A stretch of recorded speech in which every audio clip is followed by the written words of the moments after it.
सभी का बहुत बहुत स्वागत और रुख कर लेते हैं एक और बड़ी खबर का। जयपुर से बड़ी खबर है, कांग्रेस के मिशन 2023 की बात करेंगे। कांग्रेस से प्रभारियों को जिलों का जिम्मा सौंपा गया है। प्रभारी सुखजिंदर सिंह रंधावा ने ये बड़ी जिम्मेदारी सौंपी है। अमृता धवन को जयपुर, अलवर, भरतपुर, धौलपुर, करौली, दौसा, सवाई माधोपुर, सीकर, टोंक, बूंदी, कोटा की जिम्मेदारी सौंपी गई है।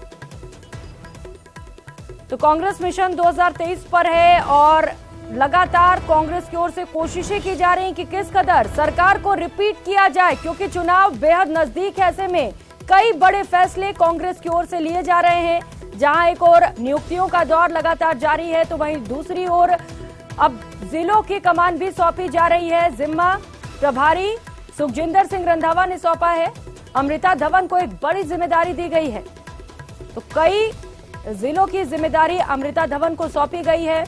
लगातार वो जिले भी आपको बता रहे हैं जिसकी जिम्मेदारी अमृता धवन को दी गई है। इन जिलों में जयपुर राजधानी शामिल है। इसके साथ ही अलवर, भरतपुर, धौलपुर, करौली, दौसा, सवाई माधोपुर, सीकर, टोंक, बूंदी, कोटा की जिम्मेदारी सौंपी गई है। तो एक बड़ी जिम्मेदारी अमृता धवन को दी गई है, क्योंकि अब चुनाव बेहद नजदीक है। ऐसे में ये जिम्मेदारी बेहद अहम हो जाती है। सहयोगी बाबूलाल हमारे साथ जुड़ चुके हैं। बाबूलाल, एक बड़ी जिम्मेदारी अमृता धवन को, कैसे देखते हैं आप इसे? ये बड़ा फैसला कांग्रेस की ओर से। जी, हाल ही में 3 सह प्रभारी लगाए थे सुखजिंदर रंधावा ने। आज इनको कार्य का विभाजन कर दिया और जो तीनों प्रभारियों को 11-11 जिलों की जिम्मेदारी दी गई है। इसका मतलब ये है कि अब उन चीजों पर वो फोकस कर सकते हैं सुखजिंदर रंधावा जिनके ऊपर काम करने की पार्टी को जरूरत है। इसलिए जो निचले स्तर पर, ग्रास रूट पर, धरातल पर जो चीजें हो रही हैं उसके लिए उनको जूझना नहीं पड़ेगा। लिहाजा मोहम्मद निजामुद्दीन को बांसवाड़ा, डूंगरपुर, जालोर, प्रतापगढ़, चिरोई, बारां, भीलवाड़ा, चित्तौड़गढ़, झालावाड़, राजसमंद, उदयपुर का जिम्मा दिया गया है। और जो कांग्रेस के सह प्रभारी हैं वीरेंद्र सिंह राठौड़, उनको श्रीगंगानगर, हनुमानगढ़, बीकानेर, झुंझुनू, चूरू, नागौर, अजमेर, जोधपुर, जैसलमेर, बाड़मेर, पाली का जिम्मा दिया गया है। तो अमृता जो धवन है उनको जयपुर, अलवर, भरतपुर, धौलपुर, करौली, दौसा, सवाई माधोपुर के साथ में सीकर, टोंक, बूंदी, कोटा की जिम्मेदारी सौंपी गई है। सह प्रभारी एक्टिव रह पाएंगे क्योंकि रंधावा के पास में बहुत बड़ी जिम्मेदारी है। उनको जो पार्टी में दिक्कतें हैं इस वक्त की, उनसे भी पार पाना है। उनको तमाम बड़े नेताओं के साथ में राय मशवरा करना है।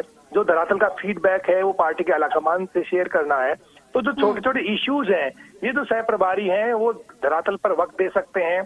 पार्टी कार्यकर्ताओं से संवाद करके उस पूरी चीजें हैं वो प्रदेश नेतृत्व के साथ में और मुख्यमंत्री अशोक गहलोत तक वो सीधे पहुंचा सकते हैं। तो सीधी जो जानकारी लेने के लिए जो वक्त जाया हो रहा था सुखजिंदर रंधावा का, अब वो काम सारा का सारा अब तीनों सह प्रभारी कर पाएंगे और इनको मौका मिला है तो ये प्रूव करेंगे कि धरातल पर हमने जो होमवर्क करके दिया था उसके नतीजे ही हैं।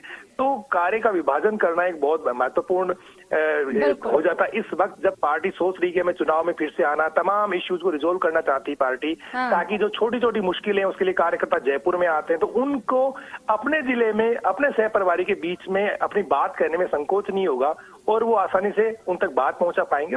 वो फिर जो है सुखजिंदर रंधावा, गोविंद सिंह डोटासरा और मुख्यमंत्री अशोक गहलोत उन समस्याओं का समाधान कर पाएंगे। तो पार्टी ने रणनीतिक रूप से मजबूत करने के लिए अपने काडर को तीनों सह प्रभारियों को, बाबूलाल, पार्टी को मजबूत करने के लिए अहम फैसला लिया गया है कांग्रेस की ओर से और इसके साथ ही क्योंकि एंटी इनकम्बेंसी एक बड़ा चैलेंज है कांग्रेस के लिए और किस कदर सरकार को रिपीट किया जाए ये भी एक बड़ा चैलेंज है कांग्रेस के लिए। और क्योंकि ग्राउंड लेवल पर पार्टी को मजबूत करने की लगातार कोशिशें की जा रही है और ये बेहद अहम भी हो जाता है। बाबूलाल, 3 लोगों को जिम्मेदारी सौंपी गई है। आपने बताया कौन कौन से जिले बांटे गए हैं, क्या समीकरण रहे इन तीनों लोगों के चुनाव में, क्या इनका बैकग्राउंड है, इसे लेकर जरा जानकारी दीजिएगा।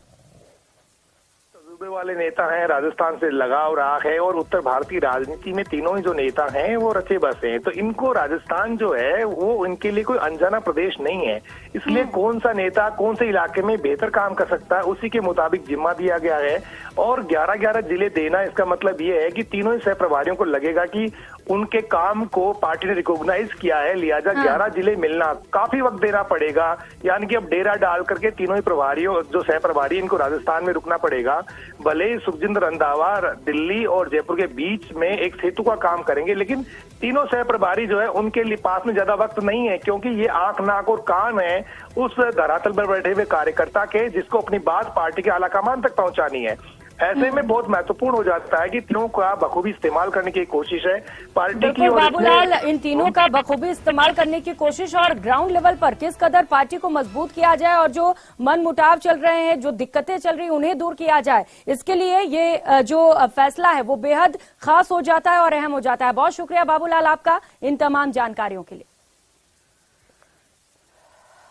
और रुक लेते हैं अगली खबर का।